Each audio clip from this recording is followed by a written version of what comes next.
नमस्कार दोस्तों, हमारे चैनल रियल फैक्ट सनातन में आपका फिर से स्वागत है।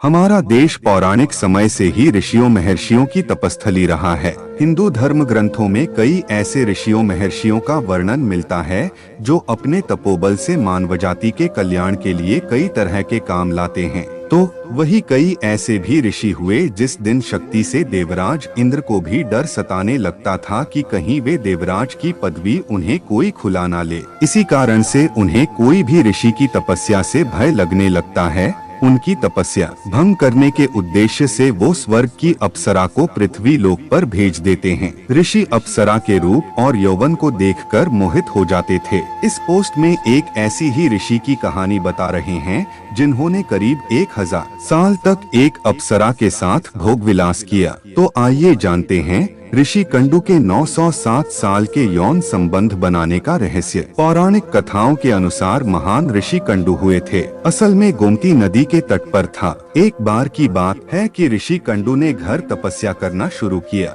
वो तपस्या में इतने लीन हो गए कि उन्हें किसी भी चीज का आभास नहीं हुआ था। इस तरह ऋषि को तपस्या में लीन देखकर देवराज इंद्र हमेशा की तरह घबरा गए। उन्हें यह डर सताने लगता है कि कहीं ऋषि कंडू उनके स्वर्ग का सिंहासन नहीं ले गए। इसी डर के परिणाम स्वरूप इंद्रदेव ने ऋषि कुंडू की तपस्या भंग करने के लिए प्रमलोचा नामक अप्सरा को पृथ्वी लोक पर देखने का निश्चय किया। एक ईव नृत्य के बाद इंद्र ने प्रमलोचा को अपने पास बुलाया, फिर उसे अपनी पूरी योजना बताई। बिना कोई प्रश्न सबसे पहले प्रमलोचा इंद्र की योजना के अनुसार पृथ्वी लोक के लिए प्रस्थान कर गई। पृथ्वी लोक पर प्रमलोचा सीधे वहां पहुंचे जहां ऋषि कंडू तपस्या में लीन थे। फिर प्रमलोचा ने अपने शरारतों से ऋषि कंडू का ध्यान तोड़ दिया। उसके बाद जैसे ही ऋषि की नजर प्रमलोचा पर पड़ी तो उन्होंने उसके रूप और सौंदर्य को देखकर मोहित हो गए और वह अपने साथ लेकर मंदरांचल पर्वत को छोड़कर चला गया। उसके बाद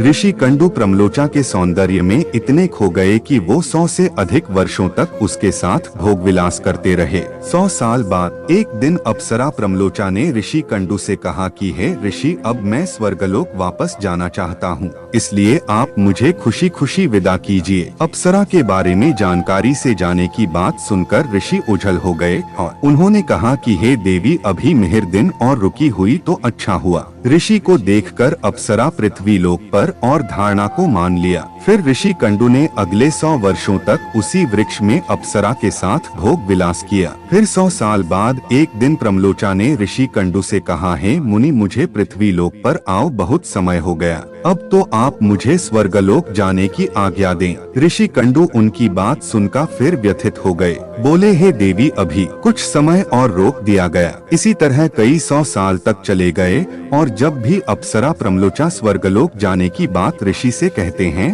तो वो किसी तरह उसे मना लेते हैं। वर्टिकल बार वो अप्सरा ऋषि के श्राप से भी डरती थी कि कहीं क्रोध में आकर ऋषि कंडू उन्हें श्राप न दें। और महर्षि के काम वासना में पहलू होने से अप्सरा के प्रति उनकी प्रेम नित्य बढ़ती ही जा रही थी। तपस्या पूजा पाठ का त्याग कर दिन रात ऋषि कंडू भोग विलास में डूबे रहते हैं। एक दिन की बात है, ऋषि कंडू बड़ी तेजी से अपने कुटिया से निकल रहे थे। तभी प्रमलोचा उनके पास आई और घेरने लगी, है मुनि, आप कह रहे हैं। तब ऋषि कंडू ने कहा कि हे भद्रे, दिन अस्त हो चुका है, इसलिए मैं संध्योपासना कर रहा हूँ। अगर ऐसा नहीं किया तो मेरा धर्म नष्ट हो जाएगा। यह सुनकर प्रमलोचा मुस्काने बिना रुके शक और बोली, है सभी वेदों के बारे में इतने सालों में क्या आज पहली बार सूर्य हुआ है जो ईव वंदन नहीं होगा तो आपका धर्म नष्ट हो जाएगा। आपसे जब मिली हूँ तब से तो आपने कभी भी वंदन नहीं किया है। इस प्रकार के वचन सुनकर ऋषि कंडू बोले, हे भद्रे, नदी के इस सुंदर तट पर आज सवेरे ही तो तुम आई, सांध्यकाल हुए हैं। तब प्रमलोचा ने ऋषि से कहा कि हे ब्राह्मण श्रेष्ठ, आपका कथन यह सत्य है